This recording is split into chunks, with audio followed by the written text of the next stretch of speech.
വേദന സഹിച്ചു നിൻ ശരീരശക്തി പോയത്, നിരാശയിൽ മുഴുകി നീ കിടക്കുമ്പോൾ യേശു ശക്തൻ മാറ്റുവാൻ അറിയുന്നവനായതാൽ വയ്ക്കുക നിൻ ഭാരമാവൻ പാദത്തിൽ. വേദന സഹിച്ചു നിൻ ശരീരശക്തി പോയതാൽ നിരാശയിൽ മുഴുകി നീ കിടക്കുമ്പോൾ യേശു ശക്തൻ മാറ്റുവാൻ അറിയുന്നവനായതാൽ വയ്ക്കുക നിൻ ഭാരമാവൻ പാദത്തിൽ. ദൈവനാമത്തിന് മഹത്വമുണ്ടാകട്ടെ. ഇന്നത്തെ പ്രഭാത ധ്യാനത്തിനായി വിശുദ്ധ മത്തായിയുടെ സുവിശേഷം 13-ാം അധ്യായം 47 മുതൽ 51 വരെയുള്ള വാക്യങ്ങൾ. ഇന്നത്തെ ധ്യാന വിഷയം ശരീരമാകുന്ന മൺപാത്രങ്ങൾ. ഇന്നത്തെ വേദഭാഗത്ത് യേശുക്രിസ്തു സ്വർഗരാജ്യം ഒരു വലയുമായി ഉപമിക്കുന്നു. ആ വല കടലിലിട്ടപ്പോൾ എല്ലാ തരത്തിലുള്ള മീനുകളും അതിൽ പെടുന്നു. തുടർന്ന് നല്ലവയെ തിരഞ്ഞെടുത്ത് പാത്രങ്ങൾ വയ്ക്കുകയും മോശമായവയെ പുറത്തേക്ക് എറിഞ്ഞു കളയുകയും ചെയ്യുന്നു. കടലിലിട്ട വല പോലെ ദൈവത്തിൻ്റെ വചനം ലോകമെങ്ങും പരക്കും. നല്ലവരും മോശക്കാരും വിശ്വാസികളും അവിശ്വാസികളും എല്ലാവരും ഈ വലയിൽ ഉൾപ്പെടും.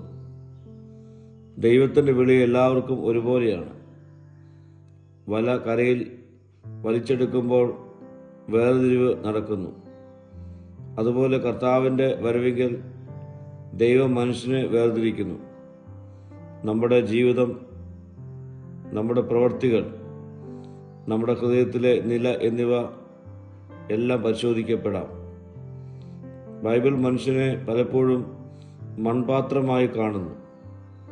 നമ്മുടെ ശരീരം മണ്ണിൽ നിന്ന് ഉള്ളതാണ്, അത് നശ്വരവുമാണ്. എന്നാൽ അതിനകത്ത് ദൈവത്തിൻ്റെ മഹത്വം വസിക്കും.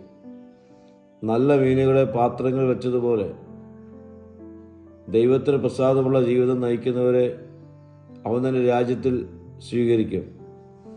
മോശമായ മീനുകൾ നഷ്ടപ്പെട്ടു പോകുന്നത് പോലെ പാപത്തിൽ കഴിയുന്നവർ ദൈവരാജ്യത്തിൽ നിന്നും തള്ളിക്കളയപ്പെടും. പ്രിയരെ, ഇതൊരു ആത്മപരിശോധനയുടെ കാലമാണ്. ഞാൻ ദൈവവചനത്തെ സ്വീകരിക്കുന്നവനാണോ? എൻ്റെ ശരീരം പരിശുദ്ധാത്മാവിൻ്റെ വാസസ്ഥലമാണോ? ഞാൻ നല്ല ഫലങ്ങൾ പുറപ്പെടുവിക്കുന്ന മൺപാത്രങ്ങളാണോ? സഹോദരങ്ങളെ, നമ്മളെല്ലാവരും മൺപാത്രങ്ങളാണ്. എന്നാൽ നാം ദൈവത്തിൻ്റെ കൃപയാൽ മഹത്വത്തിൻ്റെ പാത്രങ്ങളായി തീർന്നിരിക്കുന്നു. വല കരയിൽ എത്തുന്ന ദിവസം അടുത്തിരിക്കുന്നു. അതിനു മുൻപ് നമ്മുടെ ജീവിതം നമുക്ക് ശുദ്ധീകരിക്കാം. പ്രാർത്ഥിക്കാം. കർത്താവേ, നിൻ്റെ കയ്യിലെ നല്ല മൺപാത്രങ്ങളായി എന്നെ രൂപപ്പെടുത്തണമേ. മഹത്വം നീ എടുക്കണം. യേശുവിൻ്റെ നാമത്തിൽ തന്നെ. ആമീൻ.